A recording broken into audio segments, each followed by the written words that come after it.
Hi, I'm Ken Sedgwick, and I'm here to give a quick overview of VLS, the Validated Lightning Signer project. Next slide. What is VLS?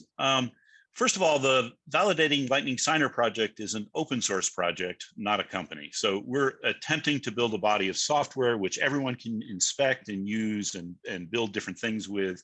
It is not a commercial venture at the moment. We're focused particularly on designing software which can be used to improve the security of Lightning nodes. The Lightning protocol is a level 2 protocol, which is built on top of Bitcoin. So the level 1 in the Lightning context is Bitcoin. And it augments the Bitcoin protocol with fast transactions, much more economical fees, and some significant improvements in privacy. The basic concept of VLS is to not have the private keys and other secrets in the node itself, but rather to instead ask a remote signer, which is using VLS, to sign the relevant messages. We'll do a lot more of that in a bit. An interesting aspect of the VLS project is that the software is applicable to use cases which are very different from each other.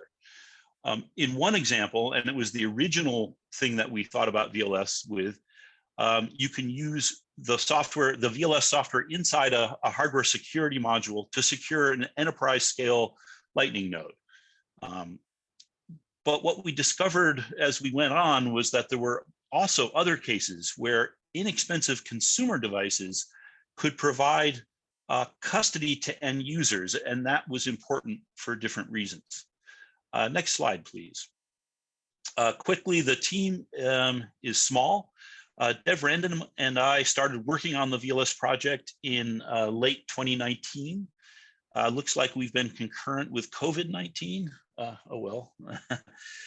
Previously, Devrandom and I have worked both together and separately on security software, often related to Bitcoin custody. So this was stuff we were well versed in and thought about quite a bit. We've recently been joined by Jack Rinaldi, who is helping us tune and adapt our approach to specific market needs. Next slide, please. So why is VLS needed? It's important to understand that Lightning nodes are much more challenging to secure than Bitcoin hot wallets. A company which has successfully managed a Bitcoin hot wallet will find that operating a Lightning node securely involves many more different things to worry about. Now, why is this the case? The fundamental approach to operating a Bitcoin hot wallet is to remove the majority of the funds from the hot wallet and move them to cold storage.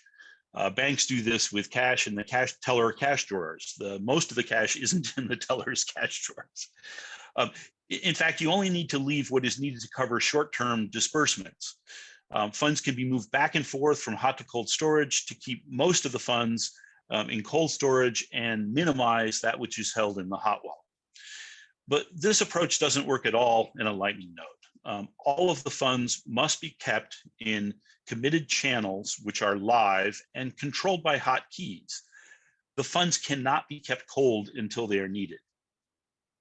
So imagine a large retailer with, say, 1 million customer channels, each with $100.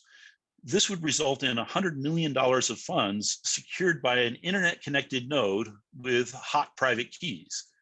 And this is very scary. This will be a target for experienced and well-capitalized adversaries.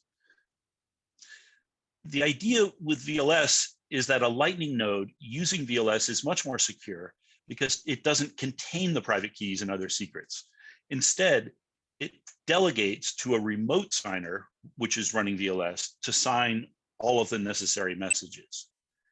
The remote signer, which is using VLS, benefits from minimized attack surface. You don't need gossip and routing and dozens of other things that Lightning nodes do just to sign the messages securely. And especially relevant to this gathering is you can use security enhanced execution environments. So that remote node can run in a specialized environment, which is much harder to hack. One of the things that we do with VLS is that we guarantee that we will protect the node's funds, even if the node itself is entirely compromised by an attacker. The thing the attacker would do is he would compromise your node, and then he would have you sign a set of malicious messages. So he might say, hey, let's close the channel, but send me all of the money, which would mean you are losing funds. So the VLS enforces a comprehensive list of policies which ensures that funds are not drained from the Lightning node via malicious messages. Now that requires that we hold quite a bit more state than a blind signing situation.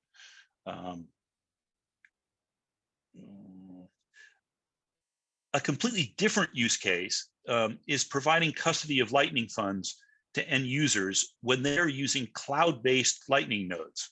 So stopping for a second here, if an end user wanted to have a small-scale Lightning node, an emerging concept is to put the Lightning node itself in the cloud and just have the end user direct the node to do things on its behalf.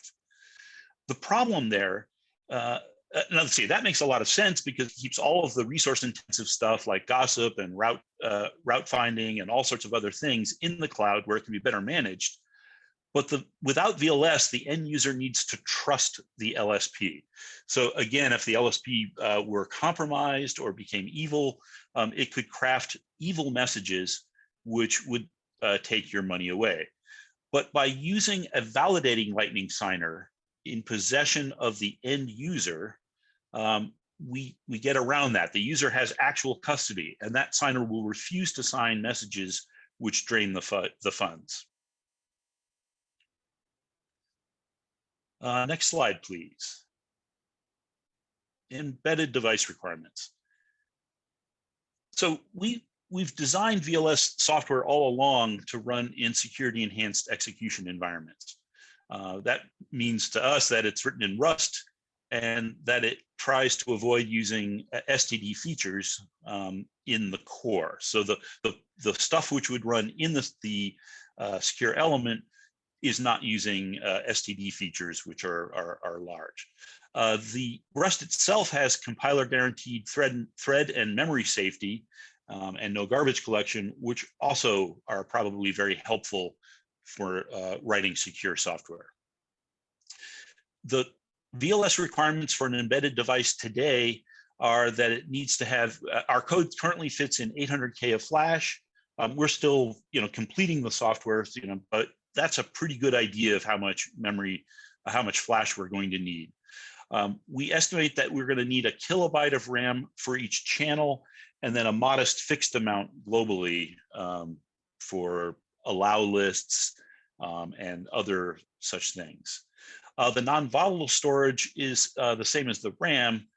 There is one gotcha in Lightning. There's historical payment hashes, which would grow without bound. And so we have other ways of mitigating those for use cases which cannot afford to store the historical payment hashes. And we need an environment which is capable of the standard crypto stuff for Bitcoin, which is SecP 256K1, ECDSA, and Schnorr operations. Our wish list items, the stuff that significantly improves security, are tamper-proof hardware will protect us in cases where the physical security of the device is compromised. So that seems pretty important. If someone steals your signing device, you would like it not to be able to be reverse engineered or extract your secrets or even operated. Secure boot and firmware updates are obviously important because they protect against a bunch of different things, but especially evil maid attacks where someone has a momentary access to your device. If they can load your device with different software, then obviously they can steal your funds. And finally, supply chain security is obviously important, especially when dedicated devices are used. So we did have a broad spectrum of use cases. In some cases, hobbyist hardware or stuff that's commonly available can be used, in which case supply chain security isn't as important. But if you build a custom device, and optimize, various things for VLS, then you would like to be very careful about how those are produced and make sure that they weren't tampered with in the supply chain. We have a wide range of cost sensitivity. I think it's likely that we will both see very, very high-end hardware security module stuff for very large retailers. But I think at the same time, we also are delivering benefit to consumers with very, very inexpensive devices. And so the security trade-offs are going to be a little different in those cases. In one case, you have a $100 million honeypot, so you clearly will spend some money to try to make sure that there are no attack vectors at all. In the other, you might be protecting a user's, spending money. So it might be good to do the best thing you can do with $5 or something like that. Some embedded environments that we currently operate in are WASM, so we can run VLS inside a browser. We've been using the STM32 F412 and 413. I don't know if my cameras, these little STM SDK boards, they have a display and a touch screen, and so they're good for demos and proof of concepts. And also, the folks at Stackwork are using VLS on a custom ESP32-C3 board. Let's see, next slide. So we'd like to thank Spiral and Blockstream for supporting VLS development. And we'd like to very, very much thank Blockchain Commons for helping us explore this space. Final slide. Please connect with us if you have more questions or want to explore what we can do together. And I guess that's it.